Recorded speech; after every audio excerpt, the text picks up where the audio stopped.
Good morning, students. Today I shall be talking on Unit 4, Lesson 1.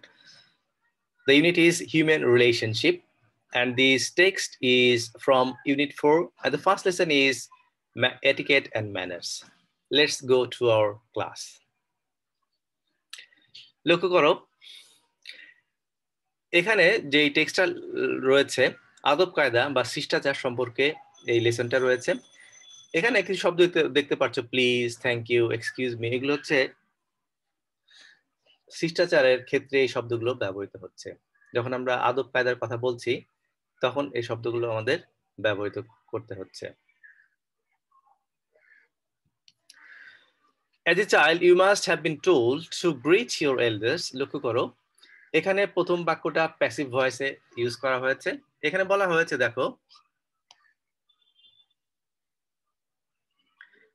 you must have been told, লক্ষ্য করো এখানে passive voice হয়ে গিয়েছে to greet। Grit মানে সম্ভাষণ জানানো। To greet your elders and visitors to your home according to your culture and tradition। মানে শিশু হিসেবে তোমাকে শেখানো হয়েছে, বলা হয়েছে বড় জনকে বা গুরুজনকে সম্ভাষণ জানানোর জন্য বা সালাম দেওয়ার জন্য, বা যারা ঘরে আসছেন দর্শনার্থী তাদেরকে। According to your culture and tradition, তোমাদের নিজস্ব যে সংস্কৃতি এবং যে ঐতিহ্য রয়েছে সেই অনুযায়ী। You must also have been taught, তোমাকে শেখানো হয়েছে। লক্ষ্য করো, এই দুইটা বাক্যই আমরা দেখতে পাচ্ছি প্যাসিভ ভয়েস ইউজ হয়েছে। You must also have been taught to be polite, ভদ্র হতে তোমাকে বলা হয়েছে। ইন কোম্পানি, কোম্পানি মানে হচ্ছে যখন তোমরা কারোর সাথে থাকো।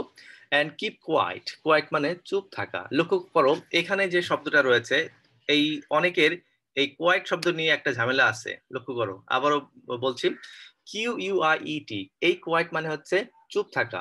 আর একটা যে শব্দ আছে QUITE, কোয়াইট, ওই কোয়াইট মানে হচ্ছে বেশি। While others, especially your elders, spoke, যখন তোমার বড়রা কথা বলে তখন তুমি চুপ থাকবে, তখন তুমি কথা বলবে না। মানে এই যে লেসনটা রয়েছে এখানে আদব কায়দা বা শিষ্টাচার বিষয়গুলো তুলে ধরা হয়েছে। এবং তোমরা ডান দিকে স্ক্রিন দেখতে পাচ্ছ, সেটা হচ্ছে please, thank you, excuse me, এগুলো হচ্ছে কথা বলার বা আদব কায়দার কিছু উদাহরণ।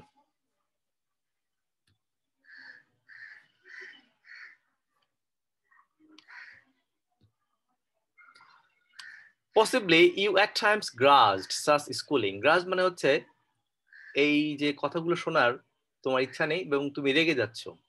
Possibly at times you even protested such disciplining, এবং এই যে তোমাকে শৃঙ্খলা শেখানো হচ্ছে, সেই শৃঙ্খলা যে শেখানো হচ্ছে তার বিপক্ষে বা বিরুদ্ধাচরণ তুমি করছো। প্রোটেস্ট শব্দটা ভার্ব হিসেবে ব্যবহৃত হয়েছে এবং এই শব্দটার নাউন ফর্ম হচ্ছে প্রোটেস্ট। নাউন হতে পারে, আবার প্রোটেস্টেশনও হতে পারে। আমি শব্দ দুটো তোমাদের জন্য লিখে দিচ্ছি, খেয়াল করো। প্রোটেস্ট নাউন হতে পারে, প্রোটেস্ট ভার্ব হতে পারে, এবং প্রোটেস্টেশনও কারেক্ট, প্রোটেস্টেশনও নাউন। ঠিক আছে, তার মানে এখানে দেখো বলা হচ্ছে possibly you at times grudged such schooling, তুমি রেগে যাচ্ছ বা তোমার এটা করার ইচ্ছা নেই। Possibly at times you even protested such disciplining, তুমি এই যে শৃঙ্খলা বোধ তোমাকে শেখানো হচ্ছে, এই শৃঙ্খলা শেখানোর বিপক্ষে বা তুমি এর বিরুদ্ধাচরণ করছো।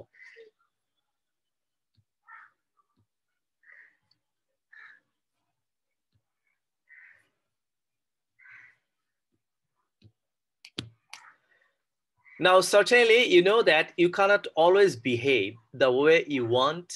লক্ষ্য করো, you cannot always behave, behave শব্দটা এখানে verb। আবার বলছি, the word behave is used as a verb। এবং তোমাদেরকে আর একটা কথা বলে রাখছি, can, could, may, might, shall, should, will, would, এগুলোর পর সবসময় মূল ভার্ব বসে। আমি এখানে লিখে দিচ্ছি, can, could, may, might, shall, should, এগুলোর পরে বেস ফর্ম অফ ভার্ব, মানে ভার্বের মূল রূপ বসে।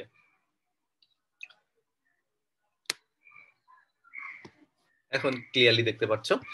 Can, could, may, might, shall, should এগুলোর পরে ভার্বের যে প্রধান যে রূপ, মূল যে রূপ সেটা এখানে বসে যায়। লক্ষ্য করো, ইউ ক্যানট বিহেভ, বিহেভ শব্দটা হচ্ছে এখানে ভার্ব এবং এই শব্দটার নাউন ফর্ম হচ্ছে বিহেভিয়ার। বিহেভ শব্দটা verb, you cannot always behave the way you want specially in the presence of others. তোমার মনে যা চায় তুমি সেরকম আচরণ করতে পারো না অন্যের উপস্থিতিতে। There are rules of behaviour you have to follow in a company, মানে আচরণগত কিছু নিয়মকানুন রয়েছে যেটাকে অবশ্যই তোমাকে মেনে চলতে হবে। লক্ষ্য করো এখানে you have to follow, to follow যে শব্দটা এখানে রয়েছে, টু ফলোটাকে আমরা বলতে পারছি ইনফিনিটিভ, টু ফলো। এবং যে সমস্ত জায়গায় হ্যাজ টু, হ্যাভ টু থাকে এগুলোর অর্থ হচ্ছে বাধ্যবাধকতা বা অব্লিগেশন বোঝানো হয়েছে। কেমন একটু বলছি, দেয়ার রুলস অফ বিহেভিয়ার, কিছু আচরণের কিছু বিষয় রয়েছে, ইউ হ্যাভ টু ফলো যেটা তোমাকে অবশ্যই মেনে চলতে হবে ইন এ কোম্পানি। এখানে ইউ হ্যাভ টু ফলো রয়েছে, আমরা ইউ উইল হ্যাভ টু লিখতে পারতাম, অবশ্যই মেনে চলতে হবে। সেই ক্ষেত্রে হ্যাভ টু ও লিখতে পারি আমরা, উইল হ্যাভ টু সেখানে আমরা লিখতে পারি।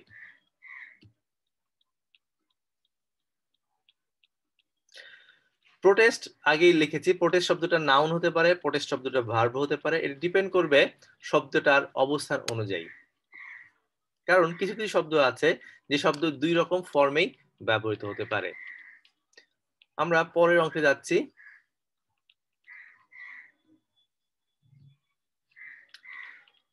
We are social beings and have to consider the effect of our behavior on others. লক্ষ্য করো, আমরা সামাজিক জীব, we have to consider the effect, আমাদেরকে বিবেচনা রাখতে হয় বা করতে হয় ফলাফল of our behavior on others। Effect শব্দটা এখানে নাউন হিসেবে ব্যবহৃত হয়েছে। তোমাদেরকে একটু জিনিস বলে রাখছি, ইফেক্ট এবং অ্যাফেক্ট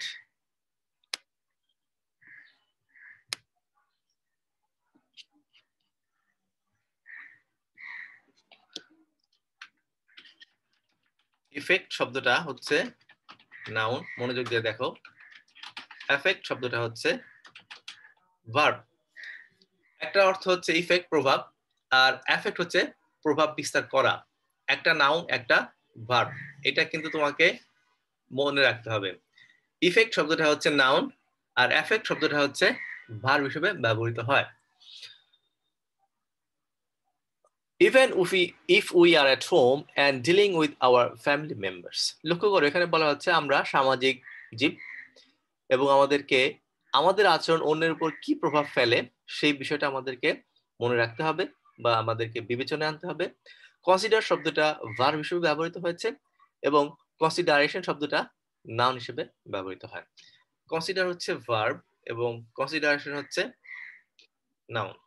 লিখে দিচ্ছি, কনসিডারেশন শব্দটা হচ্ছে নাউন। ক্লিয়ার?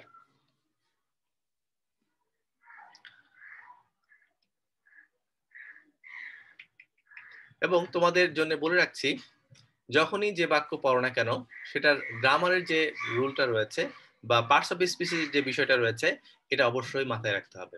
কারণ হচ্ছে যে পার্টস অফ স্পিচটা একটা অনেক গুরুত্বপূর্ণ ভূমিকা সব জায়গায় রাখছে। এই পার্টস অফ স্পিচের সঠিক ব্যবহার যদি না করতে পারো তাহলে বাক্যটা ভুল হয়ে যাওয়ার সম্ভাবনা রয়েছে। এই জন্য পার্টস অফ স্পিচটাকে গুরুত্ব দিতে হবে। ঠিক আছে, আমরা পরের স্লাইডে যাচ্ছি, এই অংশটা মুছে দিচ্ছি, তোমরা একটু ভালো করে দেখো।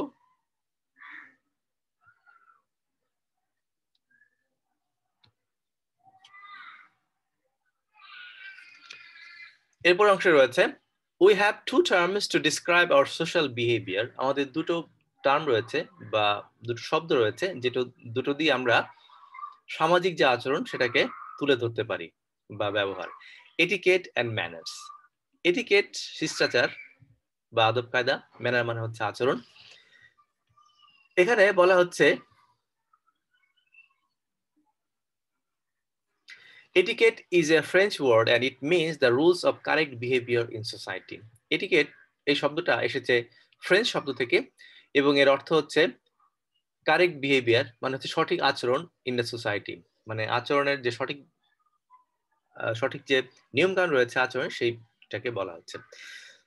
The word manners means the behavior that is considered to be polite. Manners শব্দটাকে বলা হচ্ছে আমরা আদব কায়দা বলছি, means the behavior আচরণ that is considered যা মনে করা হয়, এখানে প্যাসিভ হয়েছে, to be polite in a particular society or culture, যে কোনো একটা নির্দিষ্ট সমাজে বা সংস্কৃতিতে যেটাকে মনে করা হয় ভদ্র আচরণ। দেখো এখানে কিছু শব্দ দেখতে পাচ্ছ, ডান দিকে একটা ছবির মতো দেওয়া আছে, লেখা আছে I am polite, I say please, I am kind to others, I've got good manners, I say sorry, I say thank you. So these are the words that you can express the good manner to others. এবং আদব কায়দা এটা আসলে অনেক বড় একটা বিষয় মানুষের জীবনে, কারণ মানুষের আচরণের দ্বারাই তার স্বভাব, মানুষটা কেমন সেটাকে আমরা নির্ণয় করতে পারি। আমরা যখন আচরণে আমরা প্রকাশ করছি আমাদের শব্দগুলো, আমরা বাজে শব্দ ইউজ করছি, সেই ক্ষেত্রে আমাদের এই আচরণটা দীর্ঘমেয়াদী একটা প্রভাব সব কিছুতেই ফেলে। তাহলে আমরা দেখতে পাচ্ছি the word manners means the behavior that is considered to be polite. Manners বলতে আমরা যা বুঝি আদব কায়দা বা আচরণ, সেটাকে বলা হচ্ছে যা মনে করা হয় ভদ্র in a particular society or culture, একটা নির্দিষ্ট সমাজে বা সংস্কৃতি থেকে যেটাকে আমরা বলতে পারি ভদ্র আচরণ। Manners can be good or bad. Manners আমাদের স্বভাব চরিত্র, এটা কি হতে পারে, ভালো হতে পারে, খারাপ হতে পারে। For example, it is bad manner to speak with food in one's mouth. এটা খুব বাজে অভ্যাস, সেটা হচ্ছে মুখে খাবার নিয়ে কথা বলা। No one likes a bad mannered person. কোনো মানুষই একজন অসভ্য লোককে, যার আচার আচরণ খারাপ, তাকে পছন্দ করে না। লক্ষ্য করো এখানে ব্যাড ম্যানার যে শব্দটা রয়েছে, এই শব্দটা এখানে অ্যাডজেক্টিভ হিসেবে ব্যবহৃত হয়েছে। আমরা একটু আন্ডারলাইন করে দিচ্ছি, ব্যাড ম্যানার্ড পারসন। লক্ষ্য করো পারসন শব্দটার নাউন এবং তার আগে অ্যাডজেক্টিভটা এখানে বসে গেছে। আমি লিখে দিচ্ছি adjective plus noun. Bad mannered person, খারাপ স্বভাবের লোক। Remember that etiquette and manners vary from culture to culture. এখানে বলছে আদব কায়দা বা শিষ্টাচার ভ্যারি মানে পার্থক্য হয়, ফ্রম কালচার টু কালচার সংস্কৃতি থেকে সংস্কৃতিতে, and from society to society এবং সমাজ থেকে সমাজে। তার মানে হচ্ছে আচার আচরণের যে বিষয়টা রয়েছে সেইটা দেশ থেকে অন্য দেশে, সমাজ থেকে অন্য সমাজে এটা পরিবর্তিত হয়। একটু বললে বোঝা যাবে, বিদেশে ছাত্ররা শিক্ষকের নাম ধরে ডাকতে পারে, ওইটা ওই দেশের কালচার, কিন্তু আমাদের দেশে শিক্ষককে ছাত্র নাম ধরে ডাকা তো দূরে থাক, তাকে অনেক সম্মান দিয়ে কথা বলতে হয়। সম্মান সব জায়গাতেই আছে, কিন্তু এই যে কালচারের যে বিষয়টা, সেখানে নাম ধরে ডাকলে ওটা কেউ মনে কিছু করে না, কিন্তু এখানে সিনিয়র কারো নাম ধরে ডাকলেই মনে করা একটা বিষয় থাকে, বলা হচ্ছে সে তার আচার আচরণ ভালো না, সে অভদ্র, বেয়াদব। কিন্তু বিদেশে এই কারো নাম ধরে ডাকাটা অভদ্রতার বা বেয়াদবি নয়, সেটাকে তারা স্বাভাবিকভাবেই নেয়, কারণ ওই দেশের কালচারটা এরকম। ঠিক আছে, তাহলে আমরা দেখতে পাচ্ছি যে কালচারের যে বিষয়টা দেশ থেকে দেশে, অন্য দেশে এটা অনেক পার্থক্য হয়ে যাচ্ছে, এবং ব্যক্তি থেকে ব্যক্তিতেও অনেক ধরনের আদব কায়দার বিষয়গুলো পার্থক্য রয়েছে। এবং তোমাদেরকে আমি জানিয়ে রাখছি যে সেটা হচ্ছে যে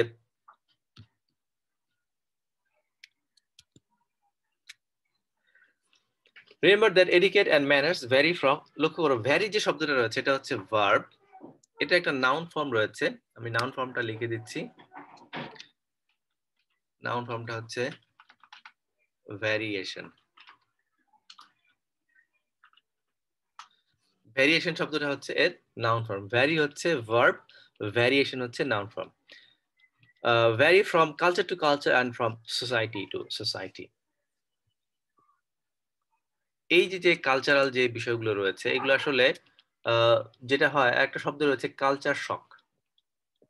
যখন আমরা বিদেশে যাই তখন এই কালচার শকটা হতে পারে, কারণ হচ্ছে অনেক কিছুই ওই সংস্কৃতির সাথে তখন ম্যাচ করে না। ঠিক আছে, আমরা পরের অংশে যাব।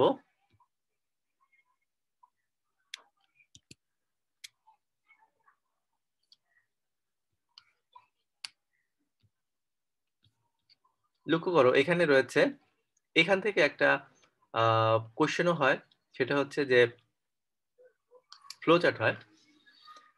We learn etiquette and manners from our parents, families, and various institutions such as schools, colleges, or professional bodies.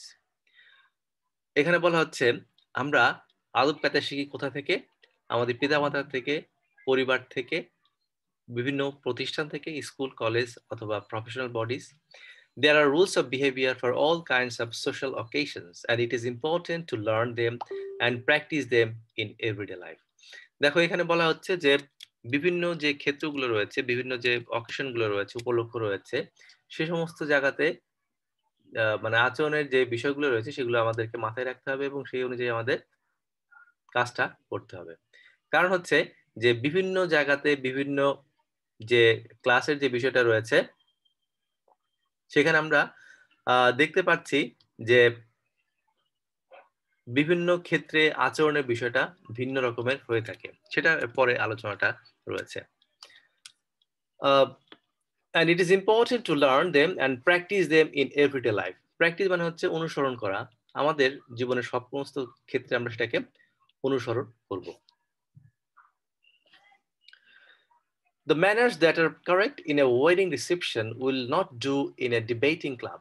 এখানে বলা হচ্ছে যে আচার আচরণ বিয়ের ক্ষেত্রে, বিয়ে বাড়িতে, যেখানে ছবি দেখতে পাচ্ছ, will not do in a debating club, একটা ডিবেটিং ক্লাবের ক্ষেত্রে, বিতর্ক যেখানে হচ্ছে সেই ক্লাবে এই আচরণটা সমীচীন নয়, সেটা ঠিক নয়। Therefore we have to be careful, আমাদেরকে কি করতে হবে? সচেতন থাকতে হবে, সজাগ থাকতে হবে about etiquette and manners, আচার আচরণ ভদ্রতা সম্পর্কে। We know how important it is to say please and thank you in everyday life. আমরা খুব সহজেই বুঝতে পারি কতটা গুরুত্বপূর্ণ প্লিজ এবং থ্যাংক ইউ বলা আমাদের প্রাত্যহিক জীবনে। A few more polite expressions such as pardon me, excuse me, may I are bound to make your day smooth and pleasant. Smooth মানে হচ্ছে যেটা খুব ভালোভাবে যাচ্ছে, প্লিজেন্ট মানে আনন্দময়।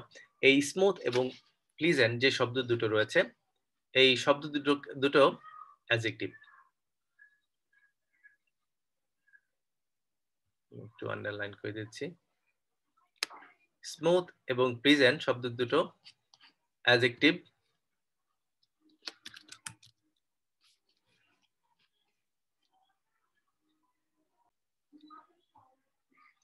Here are some basic rules of etiquette. Respect others' personal space. Don't interrupt when someone else is talking. Interrupt মানে হচ্ছে বাধা দেয়া, কাউকে বাধা দিও না যখন অন্য কেউ কথা বলছে। ইন্টারাপ্ট শব্দের অর্থটা ভার্ব, মানে বাধা দেয়া। এইটার নাউন ফর্ম হচ্ছে ইন্টারাপশন। ইন্টারাপ্ট হচ্ছে ভার্ব, ইন্টারাপশন হচ্ছে noun. Be a helper, be on time. Helper মানে সাহায্যকারী হও এবং সঠিক সময়ে কাজটি করো। Don't yell in public place. Yell মানে চিৎকার করা, চিৎকার করো না। ইট পোলাইটলি, ভদ্রভাবে খাও। এরপর হচ্ছে chew with your mouth closed, stand in queue. Chew মানে হচ্ছে খাও, মানে মুখ বন্ধ করে খাও। স্ট্যান্ড ইন কিউ, কিউ মানে হচ্ছে লাইনে দাঁড়ানো আর কি, যে ছবিটা এখানে দেখতে পাচ্ছ। কিউ এর স্পেলিংটা একটু দেখে নাও, Q U E U E, Q. এখানে কয়েকজন মানুষের মূল্যবান কথা রয়েছে। Respect for ourselves guides our morals. Respect for others guides our manners. Lawrence Stern. Life is short, but there is always time enough for courtesy. Courtesy মানে হচ্ছে শিষ্টাচার বা সৌজন্য। Ralph Waldo Emerson. The real test of good manners is to be able to put up with bad manners. Able to put up with মানে হচ্ছে সহ্য করা, মানে ভালো আচরণের সবচেয়ে বড় বিষয়টা হচ্ছে যে সে খারাপ আচরণটাকেও সহ্য করতে পারছে। কালিল গিবরান। এগুলো মহামনীষীদের কথা। এখানে কয়েকটা ছবি দেখতে পাচ্ছ, হচ্ছে টলকিন এবং রুজভেল্ট। তারা এই আদব কায়দা সম্পর্কে তাদের কিছু উক্তি তারা দিয়েছেন। Here are some thoughtful observations on manners and etiquette from some famous people. Observations মানে হচ্ছে তারা যে অবজার্ভ করেছেন, তারা যে দেখেছেন, তাদের সেই দেখা থেকে প্র্যাকটিক্যাল লাইফ থেকে তারা বলেছেন। Handsome is what handsome does, J.R.R. টলকিন এই কথাটা বলেছে। হ্যান্ডসাম মানে হচ্ছে সুদর্শন যা করে তাই সুদর্শন, এরকম অর্থ। Politeness is a sign of dignity not subservience, politeness মানে ভদ্রতা, ডিগনিটি মানে সম্মানের একটা চিহ্ন, নট সাবসার্ভিয়েন্স মানে হচ্ছে সাবসার্ভিয়েন্স মানে হচ্ছে অবদমন বা নিচু থাকা নয়। Theodore Roosevelt, a man's manners are a mirror in which he shows his portrait.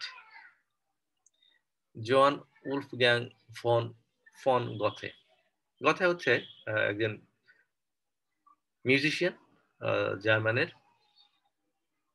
Man's manners are a mirror, মানুষের আচরণ হচ্ছে তার একটা ছবি মানে একটা আয়নার মতো, in which he shows his portrait, যেখানে সে তার নিজের ছবিটাকে প্রদর্শন করে। Whoever interrupts the conversation of others to make a display of his fund of knowledge makes notorious his stock of ignorance. Sheikh সাদি বলেছে, শেখ সাদির গল্পটা তোমরা জানো যে খাবার পকেটে ঢুকাচ্ছে সেই শেখ সাদি, মানে একজন খুব নামকরা রাইটার। দেখো এখানে বলা হচ্ছে ইন্টারাপ্ট মানে হচ্ছে যে কথার মধ্যে বাধা সৃষ্টি করে, সে তার যে জ্ঞানের যে স্বল্পতা রয়েছে, নটোরিয়াস মানে হচ্ছে কুখ্যাতি, অফ স্টক অফ ইগনোরেন্স, সে যে আসলে তার কোনো জ্ঞান নেই, নির্বোধ, সেটাকেই সে প্রেজেন্ট করছে। নাদান ডাহের বলছেন etiquette is a fine tuning of education, etiquette হচ্ছে ভদ্রতা, হচ্ছে শিক্ষার একটা খুব ভালো প্রচেষ্টা। Family etiquette, respect is others belonging, belongings মানে সম্পদ, জিনিসপত্র। Do not shout at children, treat them kindly, listen to your parents. Be always on time, showing up late is rude and shows a lack of respect for other people's time. খেয়াল করো, সঠিক সময় থাকো এবং দেরিতে যাওয়া এটা একটা খুব খারাপ আচরণ, এবং তুমি অন্যকে যে তার সময় যে দাম দিচ্ছিল সেটাকে তুলে ধরা। Never interrupt the other person while he or she is talking. Give and receive compliments graciously. এখানে দেখো যে কথাটা বলছে যে অন্য যখন কথা বলে তখন সেখানে বাধা দিও না, কথা বলো এবং তাকে সম্মান জানাও বা তাকে মানে প্রশংসা করো। Refuse to gossip with and about friends, refuse মানে হচ্ছে নাকচ করা, মানে গল্প গুজব করে সময় নষ্ট করো না। Hold doors for people entering immediately after you, মানে দরজা খুলে রাখো যাতে লোকজন ঠিক মতো প্রবেশ করতে পারে। এরপর হচ্ছে dress properly, shake hands when appropriate.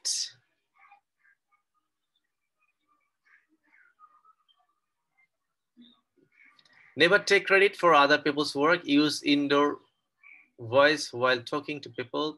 The tips for etiquette have been adapted from Debbie May's discussion on the internet. Okay, এই কথাগুলো নেওয়া হয়েছে এটিকেট ডেবি মেইন আলোচনা করেছেন সেখান থেকে। দেখো এখানে বলছে never take credit for other people's work, অন্যের যে কাজ করে সেই কাজে যেন তুমি নিজে ক্রেডিট নিও না, ক্রেডিট মানে হচ্ছে কৃতিত্ব নেওয়ার দরকার নেই। Professional etiquette, find out the meaning of the following words and make sentences with them. Grass, club, smooth, yell, handsome. Find the antonym of the following words: polite, presence, particular, pleasant, ignorance. Write an essay describing how proper etiquettes can help your families and society function better. এটা text থেকেই নেওয়া হয়েছে।